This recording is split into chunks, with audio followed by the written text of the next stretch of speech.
જય સચ્ચિદાનંદ. બોલો કઈ વાતચીત કરો.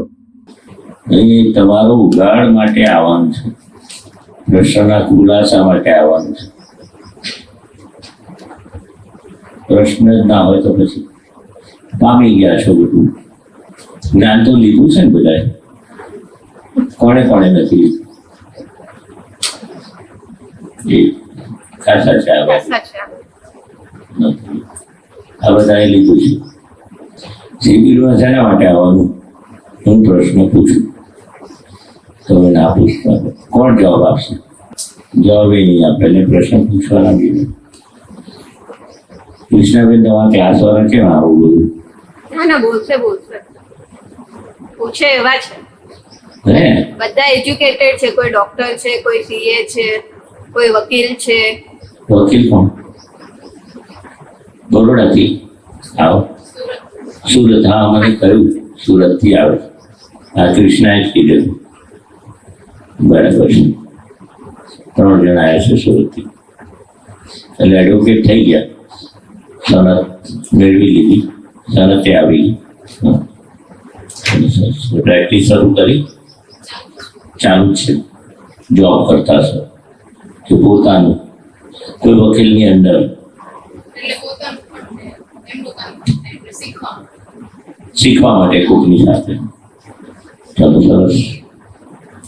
મેં બીકોમ LLB કર્યું છે, પણ સનત નથી મેળવી, કારણ કે જોબ મળી ગયેલો ને સારી કંપનીમાં. એટલે પેલું ભણવા ખાતર આગળ એડમિશન MCOM નતું મળતું, LLBમાં મળી તો કરી નાખ્યું. એટલે બધા મને એમ કે છે કે તમે LLB કર્યું છે ને તમને કોઈ પહોંચી ના વળે. વકીલની ભાષામાં તમે બધા જવાબ આપો છો. એટલે શું? વકીલની ભાષામાં જવાબ આપો છો એટલે શું? અરે વકીલ કરો છો તમે. વકીલ એડવોકેટ શું કરે? સામેવાળાનું કશું પૂછવા ના દઈએ આપણે. આપણી વાત સાચી ઠરાવવા માટે. એટલે કે તમે વકીલ થયા છો એટલે તમે તમારી વાતનું પ્રોટેક્શન કરો છો, વકીલાત કરો છો. દાદા ભગવાને બહુ સરસ કહ્યું કે પોતે જજ, પોતે વકીલ અને પોતે આરોપી. તો પોતે જ જજ હોય ને પોતે જ વકીલ હોય. હું જજ છું, હું જ વકીલ અને હું આરોપી. તો પછી કેસ કોના ફેવરમાં જાય? મારા પોતામાં જ. હું જ આરોપી છું, હું જ એનો વકીલાત કરું છું અને મારે જ જજમેન્ટ આપવાનું છે. તો એટલે આપણી બુદ્ધિ શું કરે કે આપણી કોઈ ભૂલ થતી હોય ને, ભૂલ થાય ને તેનું વકીલાત કરે કે તો પેલા એ કહ્યું એટલે મેં કહ્યું, મારો આશય નહોતો, મારી ભૂલ નથી. અને આપણે કે છે આવી રીતે બુદ્ધિ આપણને પોતાની ભૂલ વકીલાત કરીને ઢાંકે, ઉગાડી પડવા ના દે. એટલે આ અનુસંધાનમાં દાદા ભગવાને કહ્યું કે પોતે વકીલ, પોતે જજ અને પોતે આરોપી.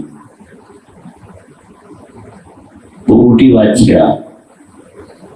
એટલે આપણે પોતાની અંદર કઈ પણ મમ્મી તમને કહે તમે આમ કેમ કર્યું, તો આપણે શું કહીએ મમ્મીને? મને ટાઈમ નતો, મને આમ હતું. આર્ગ્યુમેન્ટ કરીએ ને, અને આપણે શું ઠેરાવીએ? હું ખોટી નથી. એટલે આ બહુ મોટી વસ્તુ કે ક્યારે પોતાની ભૂલ નું આ વકીલ રક્ષણ કર્યા વગર રહે નહીં. વકીલ એટલે આપણી બુદ્ધિ, બીજું કોણ? ભૂલ એટલે આરોપી, એટલે ભૂલ કરનારો આરોપી. ચાલે ને? આરોપી તો ખબર ને, ઇંગ્લિશ મીડિયમ કે ગુજરાતી મીડિયમ? હા, તો કે છે કે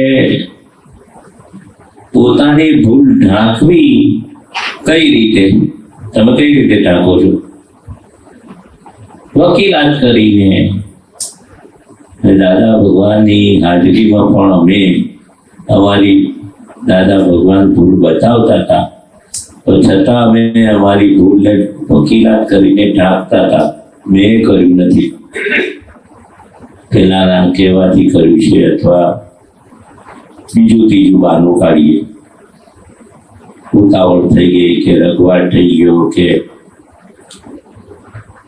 ગમે તે બહાનું કાઢવું, પોતાની ભૂલ એક્સેપ્ટ ના કરવી અને એના માટે વકીલાત કરવી એટલે પ્રોટેક્શન કરવું, આર્ગ્યુમેન્ટ કરવી. તો મમ્મી સામે તમે આર્ગ્યુમેન્ટ કરો છો ને, પપ્પા સામે, મમ્મી સામે, ફ્રેન્ડ સામે, તે કઈ પણ આર્ગ્યુમેન્ટ બચાવ. આર્ગ્યુમેન્ટ એટલે શું? બચાવ કરવું, પોતાની જાતનું રક્ષણ કરવું, પ્રોટેક્શન કરવું, બચાવ કરવો. એ ગુનો કહેવાય. દાદા ભગવાન શું કહે છે? પોતાની જાતને ઉગાડી ના પડાય, અથવા કંઈ પણ છુપાવવું પડે છે મમ્મી પપ્પાથી કે વડીલોથી, તો આપણી બુદ્ધિ શું કરે? છુપાવવું પડે ને, એ બુદ્ધિ આર્ગ્યુમેન્ટ કરે. એટલે દાદા ભગવાન શું કહે છે કે ભૂલ થવી એ ભૂલ નથી, ભૂલનું પ્રોટેક્શન કરવું, ભૂલને ઢાંકવી, છુપાવી કે આર્ગ્યુમેન્ટ કરવી પોતાના ભૂલના રક્ષણ માટે, એ મોટી ભૂલ છે. ભૂલ કયા આધારે થાય છે? દાદા ભગવાન શું કહે છે? અમને ખબર છે કયા આધારે ભૂલ થાય છે, પણ એને ભૂલને છુપાવવાનું કામ વકીલાતનું છે. વકીલાત એટલે બુદ્ધિ વકીલાત કરે ને. આ તો તું વકીલ છું ને વાત નીકળી, નહીં તો તમે તો પ્રશ્ન પૂછતા નથી. શું કરું? પૂછવાનો છે ક્વેશ્ચન. સંભળાયું નહીં? બીજું પૂછવાનું છે. હા, બોલો. અમુક એવા કેસ હોય એમાં આપણને ખ્યાલ હોય કે આપણો આરોપી ખોટો જ છે, અને આપણે એવા પુરાવા મૂકીને કેસ જીતી જઈએ, તો એમના કારણે આપણને કોઈ દોષ લાગે? એટલે વકીલને તો નજીક રાખો. હા, વકીલને એના કારણે કોઈ દોષ લાગે? એટલે આપણો આશય કેવો હોય? વકીલનું કામ જ જૂઠાને સાચું બતાવું, સાચાને જૂઠું પુરાવો કરો, એવું એની ફી લે છે ને. કેસ ખોટો છે પણ તમારે એને બચાવ કરીને સાચો ઠેરવવો છે. અમુક એવા એવિડન્સ મૂકીને આપણે.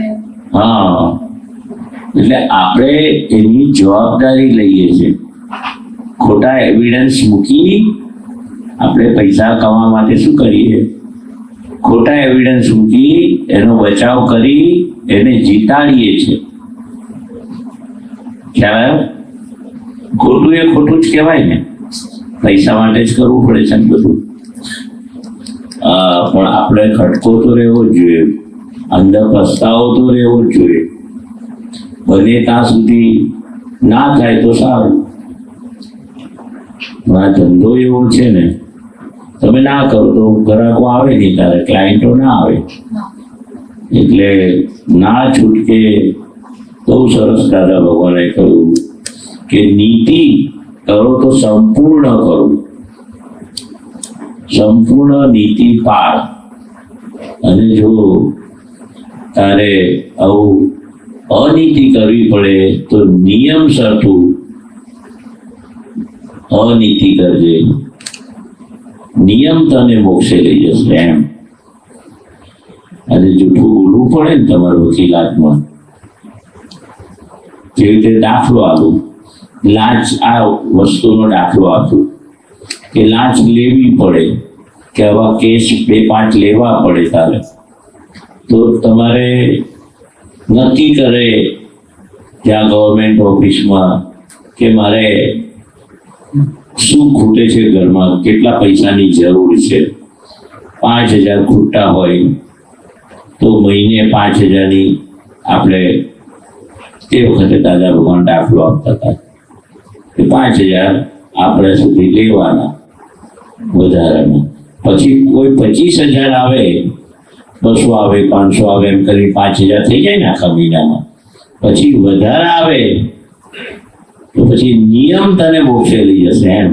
5,000 સુધી તું લાંચ લો તમે, એ નિયમ જ. પછી તો સામેથી 10,000 વધારાના આવે તો પાછા કાઢી શકો તમે. એટલે આપણી જરૂરિયાત મુજબ ના હોય. નક્કી કર્યો નિયમ. તમારે ઘર ખર્ચ માટે મહિને કેટલા પૈસાની જરૂર છે, એવું તમારા વકીલાતના કેસમાં કે મારે આ 2 જ કેસ લેવા છે કે 3 કેસ લેવા છે, તો નિયમ કરી નાખવાનો એમ. કે પછી થોડો વધારે પૈસા આપીને બી ટૂંકમાં સિદ્ધાંત શું છે, અનીતિ પણ કરવી પડે ને. આમ તો સંપૂર્ણ તો નીતિ પાડજે, ચોખ્ખા રહેજો પૈસાની બાબતમાં, ધંધાની બાબતમાં, પ્રોફેશનલ જે વાત તમારું છે ને વકીલાતનું. શું પ્રશ્ન હતો તમારો? એટલે આપણને દોષ લાગે એમ ખોટું કરીએ તો. નથી ખ્યાલ? આપણને દોષ લાગે એમ હા. વકીલને. શું ખોટું કરો? એટલે આપણને ખ્યાલ હોય કે આપણો વકીલ ખોટો છે, એમ છતાંય આપણે પુરાવા એવા રજૂ કરીએ જેના કારણે આપણે કેસ જીતી પણ જઈએ તો દોષ લાગે. હા, એટલે ખોટું કર્યું તો ખોટું કહેવાય ને કે ના કહેવાય? ખોટાને ખોટું ના કહેવાય કે સાચું કહેવાય? શું લાગે તમને? ખોટું જ કહેવાય. હા, બને ત્યાં સુધી નીતિથી ધંધો કરજો. આ કાળમાં સંપૂર્ણ નીતિ ના પડાય, એટલે નીતિથી આવા ખોટા કે સંપૂર્ણ ના થાય, ચોખ્ખા ના રહે, તો એક નિયમ તો કરી દેવાનો કે આવા કેસ આવે તો મારે આખા કેટલો નિયમ નક્કી કરવાનો, 2, 3, 4, પછી એનાથી વધારે નક્કી કરેલું કે મારે 5 કેસથી વધારે લેવા નથી કે 2 કેસથી વધારે. જેવી રીતે લાંચમાં મેં ના સમજાયું, 5,000 સુધી લાંચ લેવાનું નક્કી કર્યું ગવર્મેન્ટમાં ઓફિસર હોય. પછી એનાથી વધારે આવે તો હાથ નહીં મૂકવાનો એમ, પાછા કાઢવાના ટેબલ પરથી, લેવાનું જ નહીં. તમારે જરૂર શું છે, કેટલી છે કે આટલી છે, એવી રીતે તમારા પ્રોફેશનલમાં જરૂર છે ખોટું કરવાનું. ક્યારેક જરૂર પડે ખોટું. એટલે પૈસાની બાબતમાં, એટલે તમારા ઘર ખર્ચ, દાદા ભગવાને શું કહ્યું કે તમારા ઘર ખર્ચમાં કંઈ ખૂટતું હોય એવું તમારા પ્રોફેશનલમાં, ઇન્કમમાં, ઘર મમ્મી પપ્પાની જે કંઈ અત્યારે તમારી જવાબદારી છે એમાં કંઈ ખૂટતું હોય તો અનીતિ પણ નિયમથી કરજો એમ. ના ખૂટે તો પછી શોખ ના કરતા. પૈસાની જરૂર હોય તો સાચા ખોટું કરજો, પણ નિયમથી કરજો. ખ્યાલ આવે? એ શું ખૂટે તમારે? કરવું કેમ પડે? આપણે પોતાનું તો કંઈક કરી શકીએ ને. પોતાનું કેરિયર બનાવવા તો જરૂર છે. મમ્મી પપ્પા પાસેથી પૈસા ના લેવાય ને. મમ્મી પપ્પા આપણું પોતાનું કરી શકીએ તો સારું. મમ્મી પપ્પા કહે છે તમને, તમે આવું પોતાનું ખોટું કરીને કરો એવું કહે છે ખરા? કે અમને અગવડ છે, અથવા એવું કહે છે કે તું આ તમને ભણાયા, આટલો ખર્ચો કર્યો તો તું એવી ગમે તે રીતે કમાણી કરીને મને તું પાછા આપી દે, એવું કહે છે? એવું કહેતા નથી, પણ શરમ આવે એમ માંગતા. આપણે આપણે જોતા હોય તો આપણે કરવું પડે. એટલે કહેવા એવું માંગુ છું કે અંદર કઈ તમારી લોભની લાલચ હોય, ખોટી રીતે પૈસા કમાવાની લાલચ હોય, એનું આપણે દાદા ભગવાન પોઈન્ટ આઉટ કરે છે જો ઘરમાં મમ્મી પપ્પા અને તમારે બધું ઘર ને બધું ચાલતું હોય, કઈ અટકતું ના હોય પૈસાથી, તો પછી આપણે શાના માટે આજે તમે પેલાને વકીલાત કરીને પેલાને ખોટા પાડો છો ને ખોટાને સાચા પાડો છો, તો સામેવાળાને દુઃખ નહીં થાય? સામેવાળો ભગવાન નહીં હોય? હશે કે નહીં? હોય હોય. હા, એક મચ્છર પણ આપણને કરડવા આવે છે તો આપણે એને મારી નાખીએ છીએ ને, હા એ જીવતો રાખીએ છીએ. મારી નાખો. કેમ મારી નાખવાનું? આપણને કવડે એટલે તો દાદા ભગવાન તો કે છે કે એને મરાય નહીં, કારણ કે ભગવાન રહેલા છે એમાં, તો બધા મારી નાખો છો. માકડ, મચ્છર આ તો બધા ના પાડે છે, કૃષ્ણ તો ના પાડે છે. સુરતના છે, બે એડવોકેટ થયેલા છે, સુરતથી આવ્યા છે, સનતરી મેળવી દીધી છે. એટલે એમનો પ્રશ્ન આવ્યો, એ બધી વાત થઈ ગઈ, એ પોતે વકીલ, પોતે જજ, પોતે આરોપી, એ બધી વાત થઈ ગઈ. એ પહેલા એટલે પૂછતા નતા, એટલે મારી બધી વાત કરી. એટલે પોતે આ વકીલાત તું કરે છે ને અત્યારે, હા કે મારે કમાવું જ પડે, હવે આવા કેસ ખોટા લેવા જ પડે, આ વકીલાત કહેવાય. ને જજ બી તું પોતે જ છું ને, અને આરોપી એટલે મારે હું ખોટું કરું જ છું, તે જાહેર બી કર્યું.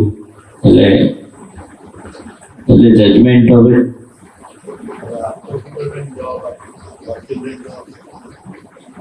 એટલે પહેલા આ વાત નીકળી કે ભાઈ આ આરોપી કોણ, જજ કોણ, વકીલાત કોણ કરે છે. એટલે પોતે જ પોતાની જાતને પોતે જ નક્કી કરે છે કે મારે આ ખોટું કરવું પડે છે. એનો વાંધો નથી કે ખુલ્લું કર્યું છે.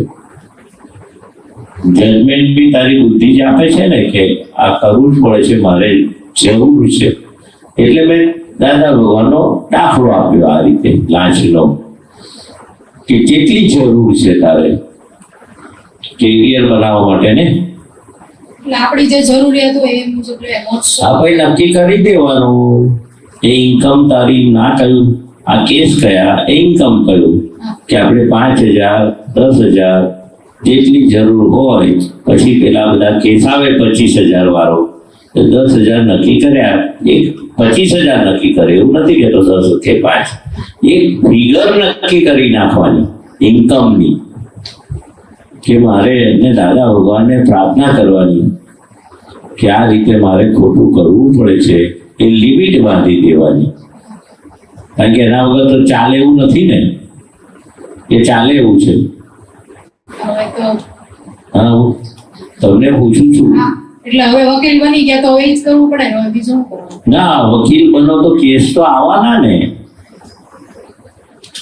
સાચાય આવવાના, ખોટાય આવવાના. પેલો સાચો વાળો ફસાઈ જાય છે, સાચા વાળો ફસાઈ જાય, ખોટા વાળો તો એનો જોરદાર વકીલ હોય તો સાચા વાળો તમારી કને આવે, એને ખરેખર જીતાડો તો કેવું પડે. ફરિયાદી જ હેરાન થાય, આરોપી હેરાન નથી થતા. હું એ જ કહું છું કે ફરિયાદી હોય, જે સાચો હોય, ફરિયાદી તો 2 જણ કરી શકે, ખોટોય ફરિયાદી કરી શકે અને સાચોય ફરિયાદી કરી શકે. તમે કોને ફેવર કરો?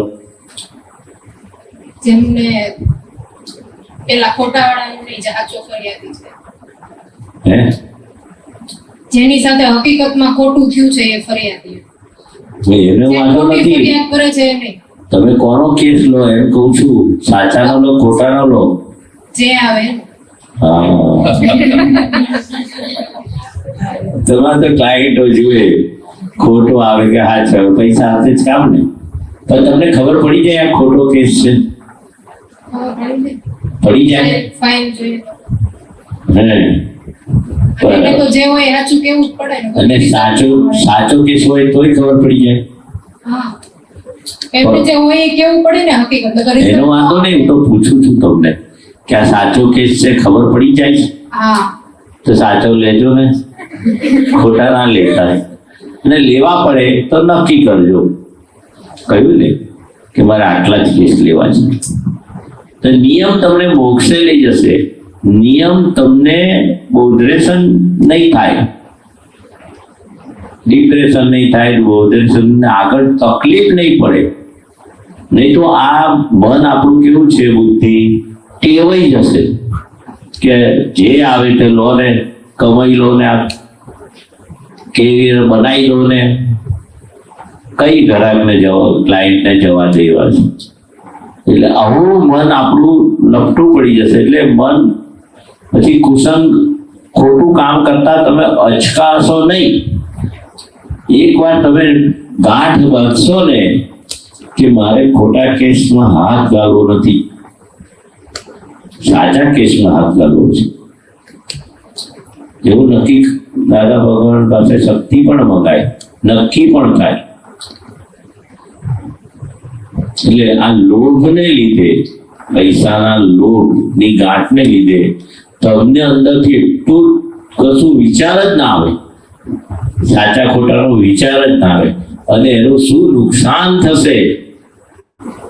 ખોટા કેસ લો ને પૈસા કમાવો તો એની પછી પરિણામ શું આવશે એ તમને હજુ વિચાર કર્યો નથી. કારણ કે એનામાં ભગવાન રહેલા છે. એ ભગવાન નોંધ કરશે અને એનું રિઝલ્ટ તમને પાછું ભોગવવું પડશે. અહીંની કોર્ટમાં તમે સાચા જ છો, પણ કુદરતની કોર્ટ છે ને, કુદરતની કોર્ટ, એમાં તમે ઝલાઈ જશો. કે છે સીસીટીવી કેમેરા મૂકેલા હોય, અહીં મૂકેલા દાખલો આપું. સીસીટીવી કેમેરા મૂક્યા હોય આપણે કેટલું ચેતીને રહીએ. તો અંદર ભગવાન છે ને, શુદ્ધાત્મા ભગવાન, એ એ બધું ભગવાન જાણે છે અંદર, અને સામેવાળાના ભગવાનમાં પણ એને ખબર પડે છે. એટલે કુદરત તમને નહીં છોડે.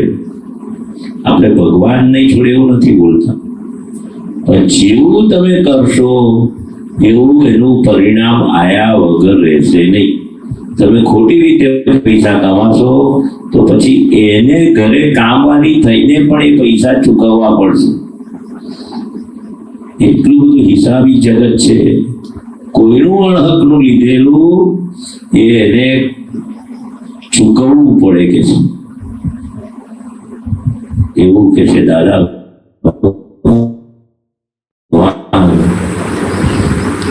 એટલે કે છે પ્રાપ્ત મનો આ જગતના કોઈ પણ જીવને કિંચિત માત્ર પણ દુઃખ ન હો, ન હો, ન હો. આ સિદ્ધાંત પર તો આપણું દાદા ભગવાનનું વિજ્ઞાન છે ને બધા ધર્મ છે. કિંચિત માત્ર પણ દુઃખ ન હો, ન હો.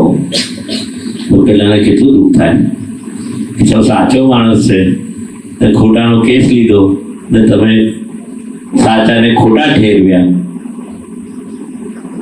ને ખોટાને સાચા ઠેરવ્યા. એવો કેસ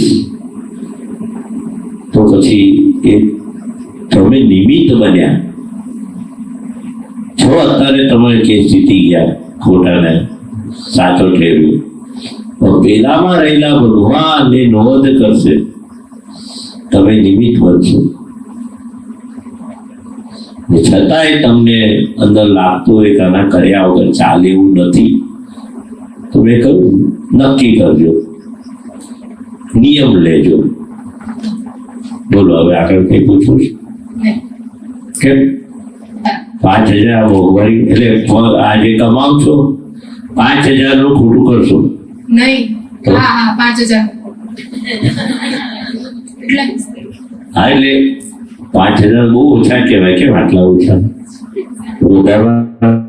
નથી 10,000 કરો એનો વાંધો નથી, પણ 10,000 થી પેલો 15,000 આવે તો પાછા કરવાની શક્તિ જોઈએ. એ ખ્યાલ આવ્યો તમને? પેલો કે મારો કેસ જીતો 50,000 આપી દઉં,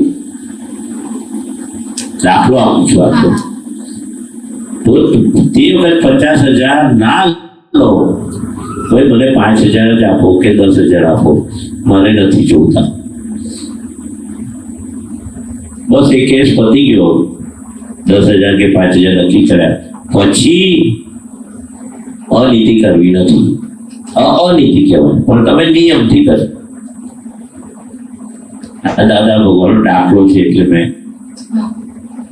કઈ નક્કી કરશો ને, હા 5,000 નું કે 10,000 નું? સમય પ્રમાણે હે એટલે સમય પ્રમાણે